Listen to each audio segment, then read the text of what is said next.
Hello बच्चों, आज हम आपको कक्षा 6 में व्याकरण पत्र लेखन सिखा रहे हैं।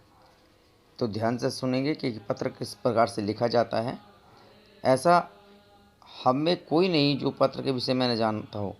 हमारे घरों में भी पत्र आते हैं तथा हमारे घर के सदस्य भी अपने रिश्तेदारों को, मित्रों को, परिचितों को पत्र लिखते हैं। डाकिया और डाकघर ने हमारे पत्रों के आधार हैं। सरकारी पत्र भी आपने देखे होंगे। ये पत्र सरकारी कार्यालय से आते हैं। पत्र हमारे पारिवारिक और सामाजिक जीवन के महत्वपूर्ण अंग हैं। हमारे लिए इनकी बहुत बड़ी उपयोगिता है। अतः इन कक्षाओं तक आते आते प्रत्येक को पत्र लिखना आना चाहिए। इतनी महत्वपूर्ण और आवश्यक चीज़ के बारे में ठीक ठीक पत्र लिखना आना चाहिए। उसके कुछ आवश्यक बिंदु हैं। जैसे पत्र लिखते समय भाषा में अपने मन का भाव रहे।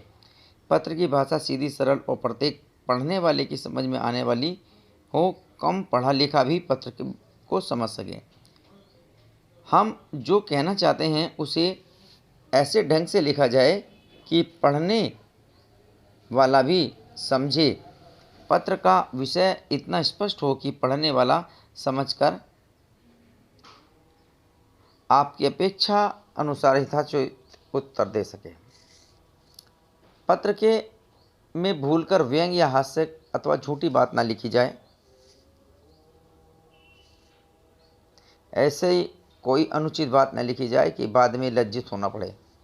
विषय का व्यर्थ विस्तार न करके आवश्यक किंतु संक्षेप में अपनी बात कहा जाना चाहिए, लिखा जाना चाहिए। पत्र के अंग, स्थान और दिनांक।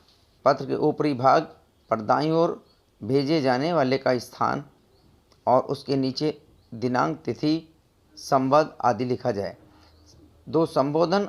पत्र शुरू करने से पूर्व बाईं ओर जिसको पत्र लिखना है उसका संबोधन अपने संबंध के आधार पर करते हुए नमस्कार, प्रणाम या राम राम आदि लिखें। विषय कुशल क्षेम के उपरांत सरल और स्पष्ट भाषा में पत्र के विषय को प्रभावी भाषा में लिखा जाए। आवश्यकता अनुसार अनुच्छेद बनाने चाहिए तथा विराम आदि का प्रयोग भी सही रूप में किया जाना चाहिए। समापन के समय पत्र समाप्ति के बाद नीचे दाईं ओर अपना नाम, पता दिया जाए और अपने संबंध का उल्लेख किया जाए। पत्र पर जिधर पते का स्थान निर्धारित है उस ओर पहले वाले पाने वाले का नाम, फिर गांव या घर का क्रमांक, मोहल्ला, डाकखाना, जनपद, प्रत्येक प्रदेश तथा पिन कोड आदि लिखा जाए। उपयुक्त अंगों को नमूने के रूप में हमने नीचे लिखा भी है। आप इस प्रकार से स्थान और इसमें दिनांक लिखें। स्थान और दिनांक लिखने के उपरांत इसमें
इसके बाद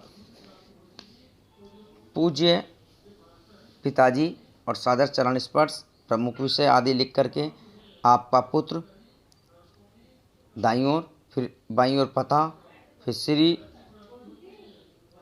जिनके नाम देना है और नीचे फिर उनका एड्रेस। इस प्रकार से लिखें।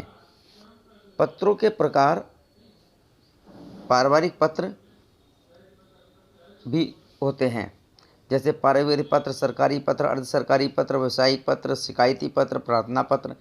तो आप इसमें अपनी माताजी को, पारिवारिक पत्र में अपनी माताजी को एक पत्र लिखें, दाईं ओर ऊपर अपना स्थान और दिनांक लिखें और फिर पूज्य माताजी को सादर चरण स्पर्श करने के बाद यहाँ पर प्रसन्नतापूर्वक अपनी पढ़ाई कर रहा हूँ, सभी प्रकार से प्यार मुझे मिलता है, सभी मेरे खाने पीने का और पढ़ाई की चिंता करते हैं, किंतु फिर भी आपकी और पिताजी और बड़ी बहन बहुत याद आती हैं। कभी कभी पुराने मित्रों का स्मरण भी आता है।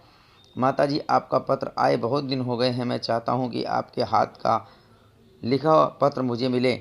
बड़ी दीदी के पत्र में लिखा था कि पिछले दिनों आपकी पीठ में दर्द था, अब आपका दर्द कैसा है लिखना, मैं आगामी छुट्टियों में घर आऊँगा। नितिन भी मेरे साथ आएगा। पिताजी को चरण स्पर्श तथा दीदी को नमस्ते कहना। आपके पत्र की प्रतीक्षा में, आपका बेटा रोहित। तो इस प्रकार से ये पत्र लिखा जाए और इसी प्रकार पिता को भी पुत्र के द्वारा पत्र लिखा जा सकता है। तो एक पत्र लिखने का नमूना आपको बताया है, इस प्रकार से ये पत्र लिखे जाते हैं। प्रधानाचार्य को भी अवकाश के लिए या शुल्क मुक्ति करने के लिए इसी प्रकार से प्रार्थना पत्र लिखे जाते हैं। तो आज ये काम आप अपनी कॉपी में करेंगे, इस पत्र को अपनी कॉपी में लिखेंगे और इसी प्रकार से और पत्र लिखने का प्रैक्टिस करेंगे और ये कार्य अपनी कॉपी में लिखें। धन्यवाद।